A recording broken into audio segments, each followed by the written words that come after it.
Hi everyone. तो physics का exam हो चुका है जिसके लिए हम इतनी टेंशन ले रहे थे दिनों से। Finally it is over, like it is over, but at what cost? Like seriously, what was these MCQ भाई। जब शुरू के 5 मिनट जो मिलती है ना सिर्फ पेपर पढ़ने के लिए, उन 5 मिनट आपको, वो 5 मिनट डिसाइड करते हैं कि आप अभी डिप्रेशन में जाने वाले हो पूरा टाइम लिखते वक्त, या फिर आपका ठीक चलने वाला है हिसाब किताब। मैंने सोचा, मैंने एक दो एमसीक्यू पढ़े हैं, वाज लाइक ये क्या है। मैंने एमसीक्यू पढ़े ही नहीं, फिर मैं जंप कर गई आगे वाले सेक्शन पे, फिर मैं बी सेक्शन पे गई और उस लाइक ये क्या है। एमसीक्यू और बी सेक्शन वो सो फक्ड, सो बेकार भाई। आई वाज लाइक गर्ल, क्या हो गया ये। देन मैंने सी सेक्शन गया एंड वो मुझे आ गया। सी सेक्शन में बताती हूँ मुझे कितना आया। सी सेक्शन में जो सबसे पहले डायग्राम है ना, फुल वेव रेक्टिफायर, मैं सुबह सुबह इतने सारे डायग्राम में गुजड़ गुजड़ करके पढ़ के गई थी, तो सब एक के ऊपर एक मेरे दिमाग में बन रखे हैं सारे डायग्राम, लेकिन मैं समझ नहीं आ रहा कौन सा किसका है। तो मैं इसमें पता नहीं क्या ही बना के आई हूँ, मुझे इसका कुछ नहीं पता। और जो नीचे वाले क्वेश्चन थे ना, 23rd वाले क्वेश्चन, ओ माय गॉड, इनमें भी पता नहीं मैं क्या ही किया है। आगे वाले ये जो 24 था, ये है क्या था भाई। मैंने ऐसा कुछ नहीं देखा आज तक, मेरा इतना कुकड हुआ है पेपर ये। ओ माय गॉड, ये भी नहीं हुआ मेरा सही। देन ये जो और में था ना क्वेश्चन, डेरिवेशन, तो मैं तुम्हें बताया था मैं कुछ नहीं करा डेरिवेशन में से, इतनी कुछ खास आई भी नहीं थी डेरिवेशन।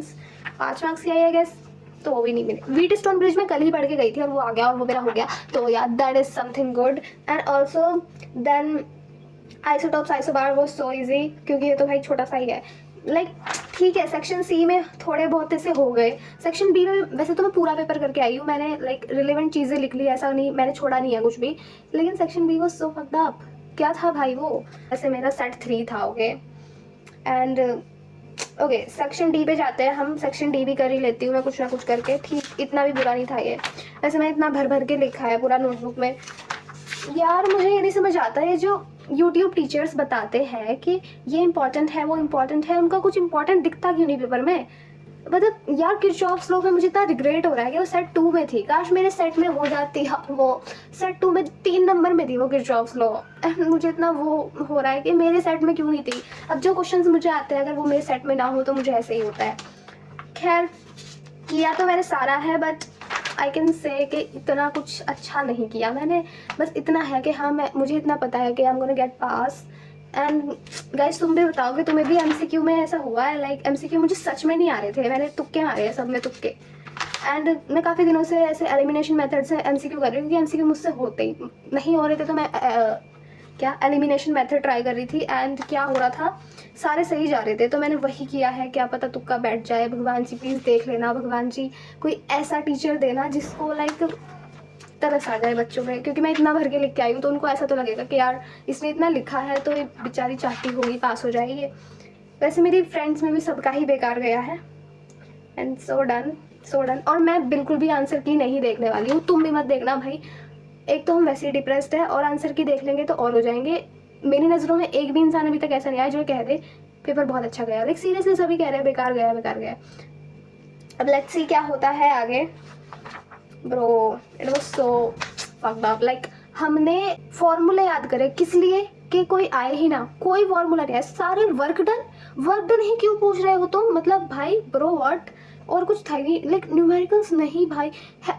मुझे इतना, सीबीएसई वाले थोड़े से पागल है क्या भाई, तुमने क्यों नहीं दिया एक भी। जितने हमने न्यूमेरिकल्स याद करे हैं फॉर्मूले, तुम क्यों नहीं दिए। सब इंपॉर्टेंट थे, सब कह रहे थे ये पक्का आएगा, ये तो बिल्कुल 100% लिखा हुआ मिलेगा पेपर में। नहीं मिला, नहीं मिला ब्रो। इतने कॉन्सेप्चुअल क्वेश्चंस, मतलब अगर तुमने थ्योरी बहुत अच्छे से पढ़ रखी है ना, तो conceptual question was so nice. Like वैसे मैं ये नहीं कहूँगी मेरा बहुत ही गंदा गया है, इतना तो हुआ है कि मैं ढंग से पास हो जाऊँगी। लेकिन यार मुझे थोड़ा सा है यार, ये सीबीएसई वाले ने, मुझे नहीं लगता इन्होंने बहुत ही इंपॉर्टेंट टॉपिक्स दिए हैं। बच्चे वही करते हैं क्योंकि इनको पता है इंपॉर्टेंट जो यूट्यूब पे बता रहे हैं ना, बच्चे यही करेंगे और हम वो नहीं देंगे, हम तो अलग देंगे। मुझे ऐसा लग तो रहा था ऐसा होगा, पर खैर क्या कह सकते हैं। तुम लोग बताओ तुम्हारा कैसा गया है। और हाँ, केमिस्ट्री का जो प्लानर था मेरा स्ट्रैटेजी, वैसे सही बताऊँ तो जो मैंने स्ट्रैटेजी बताई थी ना इसके लिए, अगर वो मैं खुद भी ढंग से फॉलो कर लेती तो सारे क्वेश्चन आते थे मुझे। मतलब अभी भी मेरा पेपर उतना बुरा नहीं गया, लेकिन अगर मैं वो स्ट्रैटेजी ढंग से फॉलो करती तो सारे आते थे, क्योंकि मैंने क्या बताया था, कॉन्सेप्चुअल क्वेश्चन फिर अरविंद सर वाले। तो भाई उसमें से काफ़ी सारे क्वेश्चंस बने हैं मेरे से ही, जो उन्होंने कॉन्सेप्ट्स बताए थे उन क्वेश्चंस में, वो काफ़ी क्वेश्चंस में लग चुका है।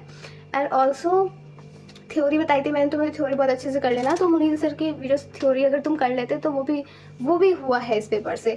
तो मैंने मोस्टली तुम्हें थ्योरी वगैरह के बारे में बताया था और पूरा पेपर थ्योरी बेस्ड था ये। बस मेरा ना एमसीक्यू में ही ज़्यादा दिमाग वो हुआ है ख़राब, क्योंकि एमसीक्यू नहीं आते, इतने कॉन्सेप्चुअल थे वो। Yeah by the way that's it for this video and do subscribe to my channel. मैं बहुत ही बढ़िया ऐसी केमिस्ट्री वाली स्ट्रेटजी अपनी डालने वाली हूँ। मैंने पूरी जनवरी बैठ के लगाई है वो स्ट्रेटजी। मैंने कुछ कुछ ढूंढा, मतलब बिल्कुल ऐसे पता चल गया कि अगर आप इतना कर लोगे तो आप पास हो जाओगे केमिस्ट्री में। और मैं आपको बता दूँ, सब बोलते हैं सीनियर्स के केमिस्ट्री का पेपर बहुत हार्ड चेकिंग से होता है, क्योंकि पेपर ईजी आता है केमिस्ट्री का, ईजी टू मॉडरेट आता है, तो बहुत ही हार्ड चेकिंग होती है उसमें। तो केमिस्ट्री के लिए पढ़ लेना। और सबसे बड़ी बात बताऊँ, हमारा 27 को है पेंटिंग एंड 28 को है chemistry. Like what is this. एक भी दिन की छुट्टी नहीं। फिजिकल एजुकेशन में तुम लोगों को जिनका हुआ था एक दिन की छुट्टी मिल गई थी, हमें एक भी दिन की छुट्टी नहीं मिली। तो मैं क्या करने वाली हूँ भी, मेरा ये प्लानर रहेगा 4 दिन में चुन के केमिस्ट्री करूँगी, लास्ट के 1-2 दिन जो भी बच रहा होगा उसमें मैं करने वाली हूँ वो painting, fine arts. I am so cooked, I am so done. और मेरे सिर में इतना दर्द हुआ आज पेपर में बैठ के, क्योंकि जब मैंने एमसीक्यू पढ़े तो यहाँ बिल्कुल बीच में इतनी ज़ोरों का सर में दर्द हुआ। मैं कितनी बार बोल चुकी दैट वॉज इट, बट मुझे गुस्सा निकालने का मन कर रहा है। तो या this time that was it and thank you for watching.